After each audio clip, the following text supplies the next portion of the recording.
It's a really important time for the Final Fantasy franchise right now. We've got the release of Final Fantasy XV on the horizon, and everyone's excited for it because it's had like a 10-year development cycle, which is pretty crazy for a game.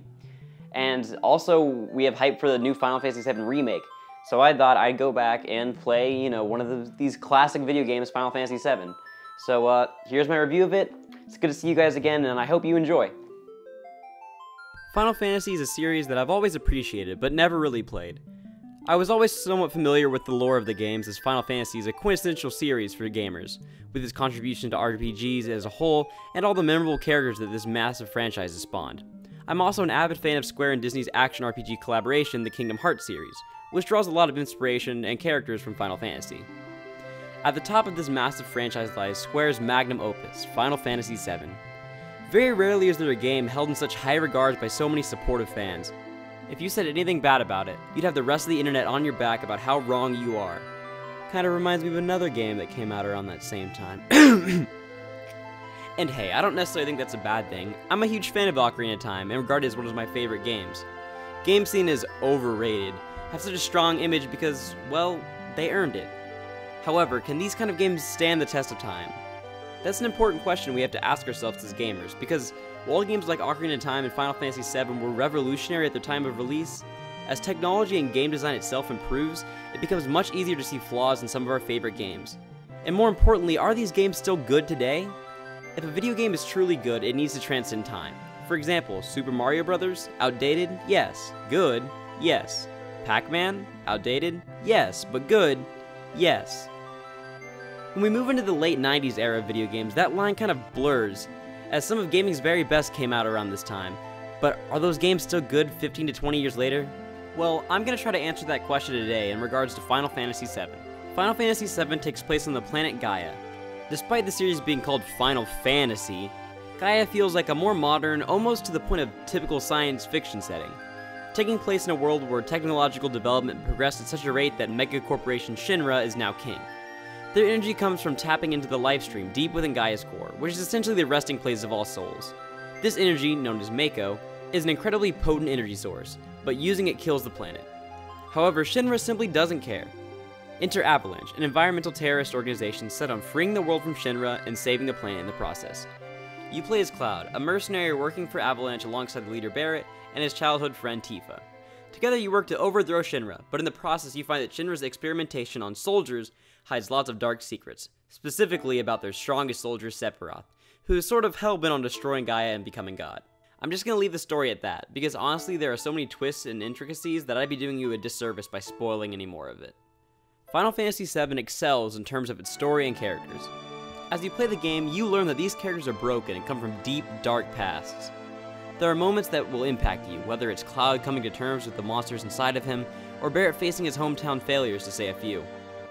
These characters aren't everyday heroes. Their journey begins by committing acts of terror, and through the game they realize their mistakes and cope with the deaths caused by their actions. By the end of the game, their attempts to save the planet becomes their chance for redemption. It's these heavy themes of loss, identity, and redemption that push the plot forward and make it remembered and respected for almost 20 years. On the other hand, Final Fantasy VII's presentation is where it begins to show its age. While the battle models and animations are dated, they still look very nice in the game. However, the same can't be said for the overworld. The late 90s character models all look pretty bad today. I mean, just look at those hands. It's nothing that detracts from the game, but it's very clear to see why graphical mods are common for the Steam version. The FMV cutscenes also look dated, but they were enjoyable as it's cool to see the game's characters in anything better than their little Lego-esque models. I'm sure all this looked great in 1997, but it's clear why this is getting a remake. The pre-rendered backgrounds, while blurry, still look nice, and they all come together to create this huge and intricate world of Gaia. This is helped along by the soundtrack. The music in this game is incredible. The battle theme never gets old, and I constantly found myself tapping my foot along to intense boss battles. Final Fantasy has always been known for its great music, so this shouldn't be much of a surprise. Final Fantasy VII's gameplay continues to be intricate and fun to this day. I always like my RPG battle systems to have some sort of twist to them. From the Mario RPG's button timing attacks to Undertale's bullet hell defense sequences, there are plenty of inventive battle systems out there.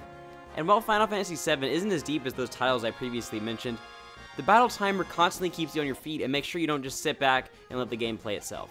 Yes, there will be times in which the timer corners you and you'll get cheaply destroyed by a boss, but overall the system is generally fun to play with. The real depth to Final Fantasy VII's battle system comes in the form of materia and limit breaks.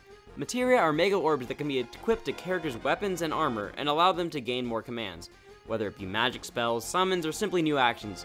There's a lot of fun to be had with finding the best combinations of materia to give yourself quite an advantage on the battlefield.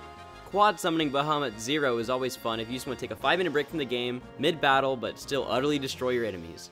Each materia can also be leveled up to gain stronger versions of its existing commands, buffs to your character, and even entirely new commands. As for limit breaks, they're incredibly strong commands that can only be used once a character has taken a certain amount of damage. Each character has 4 levels of limit breaks, and there are 2 different limits on each level. The second limit is unlocked by using the first one a certain number of times, and the next level is unlocked by killing a certain number of enemies. The fourth and final limit break is unlocked by finding a certain item for each character. Overall, limit breaks are incredibly fun to use and offer a great risk and reward system.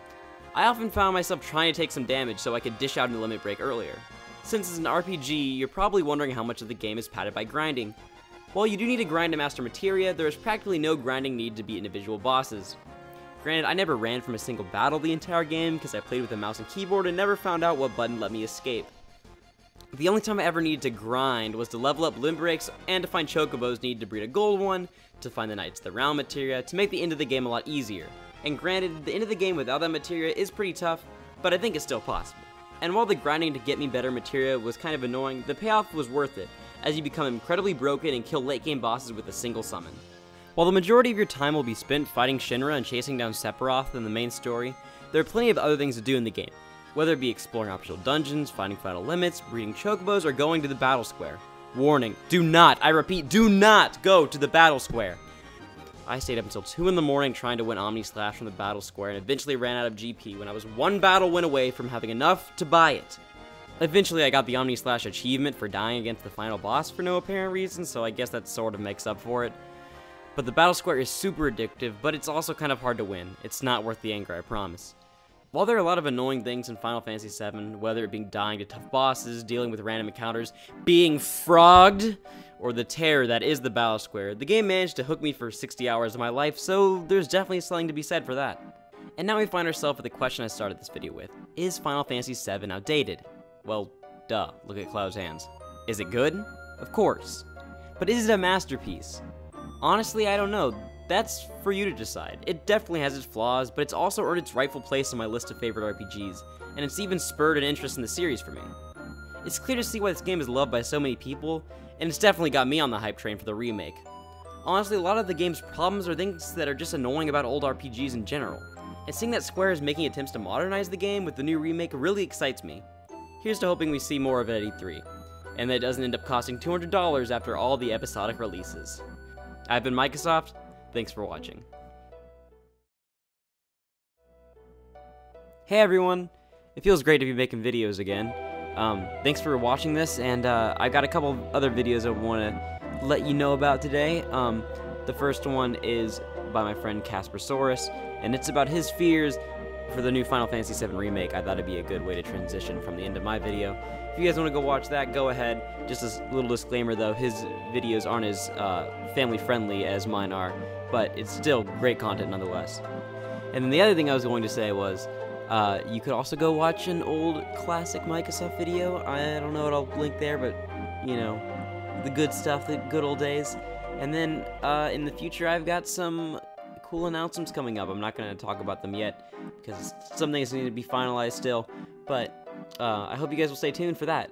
So anyway, thanks for watching, and have a great day.